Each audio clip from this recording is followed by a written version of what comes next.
kita rindu sosok B.J. Habibie. B.J. Habibie adalah presiden ketiga yang diakui, tapi beliau dilengsarkan karena kejujurannya. Beliau dilengsarkan karena beliau berjuang untuk bagaimana tidak ada korupsi. B.J. Habibie adalah orang soleh yang kita tahu dalam sejarah, orang hebat, diakui di dunia walaupun di Indonesia disepelekan. Apa yang beliau lakukan walaupun beliau sudah tiada, meninggal dunia? Indah kisahnya, dan saya pun terinspirasi dengan beliau yang hebat ini. Beliau orang kampung dari Makassar, Parepare, suatu ibu kota hari ini, Parepare. Saya pernah diundang ke sana oleh wali kotanya. Saya lihat patungnya Habibie dan Ainun, dan ternyata beliau orang kampung, orang biasa, orang sederhana. Allah berikan kecerdasan di otaknya. Kenapa?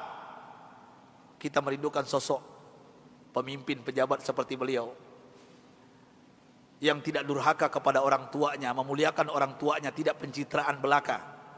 Dan hebatnya lagi ketika beliau ke ITB meloncat kuliahnya. Dan hebatnya lagi ketika beliau melanjutkan studinya ke Jerman. Disinilah saya pribadi mendapatkan inspirasi. Pesawat terbang Bapak Ibu yang kita naik itu, di ketinggian tertentu kalau nggak pas bikinnya bisa retak, Pak. Pesawat itu bisa retak. Siapa yang bisa menyelesaikan itu? B.J. Habibie, Pak. Di dunia yang bisa menyelesaikannya B.J. Habibie.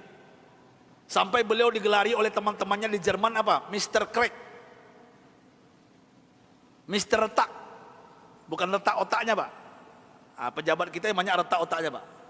Ini maksud saya apa? Pesawat yang retak itu beliau bisa menyelesaikannya. Ini kehebatan Habibie yang mungkin dilupakan oleh bangsa ini. Tapi ada yang lucu, aneh bin ajaib, ternyata beliau bukan orang tercerdas di dunia. Sampai beliau di Jerman, apa yang terjadi? Beliau tidak pernah ranking 1, ranking 2. Beliau ranking 3.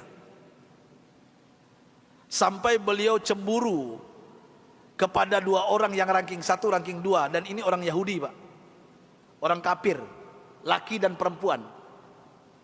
Saking herannya beliau, padahal beliau apa yang beliau isi itu benar semuanya. Tapi saking penasarannya, bertanya kepada Yahudi 2 ini.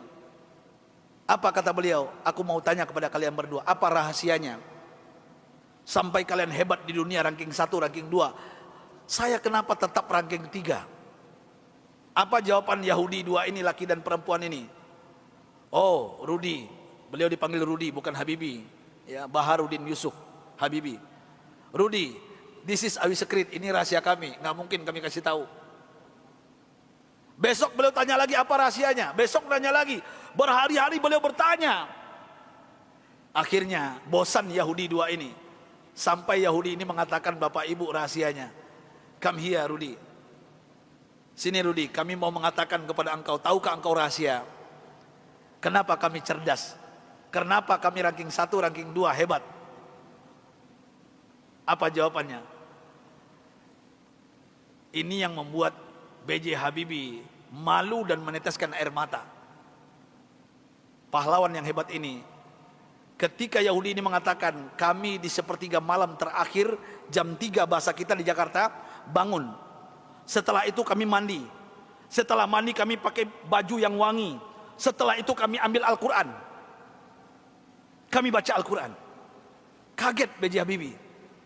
You read Al-Quran? Yes. Kalian kan kafir Yahudi, kenapa baca Al-Quran? Kami yakin dengan Al-Quran. Walaupun kami tidak mempercayai Al-Quran, mempercayai Islam, tapi kami yakin dengan Al-Quran. Heran B.J. Habibie, orang kafir Yahudi yang juara 1, juara 2 di Jerman ini, setiap jam 3 pagi mandi, pakai minyak wangi, baca Quran. Apa jawaban mereka? Kami baca Quran. Tahukah engkau, Rudi, setelah kami baca Al-Quran, saraf kami ini rileks, otak kami cerdas, metabolisme tubuh kami dahsyat, imun. Nah ini bapak-bapak, ibu-ibu yang takut dengan corona, ini bukan saya yang ngomong, ini orang kafir yang ngomong ini. Ya. Imunitas kami naik tinggi. Kenapa? Al-Quran. Al-Quran kami baca. Sampai B.J. Habibie nggak yakin, nggak percaya. Apa kata Yahudi berdua ini Bapak Ibu? Kalau kalian nggak yakin, silakan. Surah apa? Kami baca. Ternyata Yahudi berdua ini hafal Quran, Pak. Apa saat itu jawaban B.J. Habibie? Thank you very much, my brother, my sister. Beliau pulang ke kosannya, ke kontrakannya. Sampai di kosan di kontrakan beliau sujud menangis. Rasanya tertampar wajah beliau, malu beliau, padahal beliau beragama Islam, orang kafir. Jam 3 bangun mandi baca Quran. Mulai saat itu bapak-bapak dan ibu-ibu, saya ingin berbicara pahlawan satu ini, orang hebat ini. Mulai saat itu mendengarkan rahasia dari Yahudi yang dua ini, apa yang beliau lakukan? Jam 3 pagi beliau bangun, beliau mandi, beliau pakai baju yang rapi, beliau pakai wangi-wangian, beliau sholat tahajud 8 rakaat, witir 3:11 setiap hari. Setelah itu beliau baca Al-Quran sampai menjelang subuh. Kalau orang kafir tadi nggak sholat karena bukan Islam, langsung baca Quran. Dan apa yang terjadi keajaiban, Bapak Ibu yang dimuliakan Allah Subhanahu wa taala. Allahu Akbar. Keajaiban ini terjadi.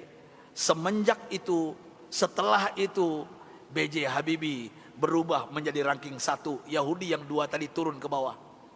Dan orang Yahudi berdua ini menyesal memberikan rahasia kepada B.J. Habibie. Artinya apa? Kalau ingin merdeka kita di Indonesia, jangan tinggalkan Al-Quran. Kalau ingin sukses anak-anak kita, bapak, ibu, cucu kita, sampaikan kepada mereka Al-Quran adalah obatnya.